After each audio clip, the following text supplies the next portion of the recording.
Okay అండి, ఇది rhombus question చూడండి. ఏబిసిడి అనేది రాంబస్ అంట. గీసుకుందాం, డయాగ్రామ్ గీసుకుందామండి. ఏబిసిడి అనేది ఒక రాంబస్సు. ఇది రాంబస్ గీస్తాం. This is A B C D. మనకు తెలుసు దీంట్లో 4 భుజాలు సమానమని. అయితే వాడు ఇంకో కండిషన్ ఇచ్చాడు దాంట్లో. AB is equal to BD అంట. ఇదిగోండి ఏబి ఉంది చూసారా, ఇది బీడీ అంటండి. ఇదిగో ఇది ఈక్వల్ అట. ఆటోమేటిక్ ఇది కూడా ఈక్వల్గా మనకు తెలుసు కదా. అంటే ఇక్కడ ఏం ఫామ్ అవుతుందండి, ఇది సమబాహు త్రిభుజం ఫామ్ అవుతుంది.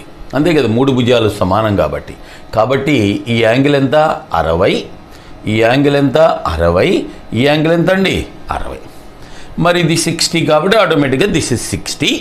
ఇక్కడ కూడా 60 కాబట్టి ఇది కూడా ఎంత అండి 60.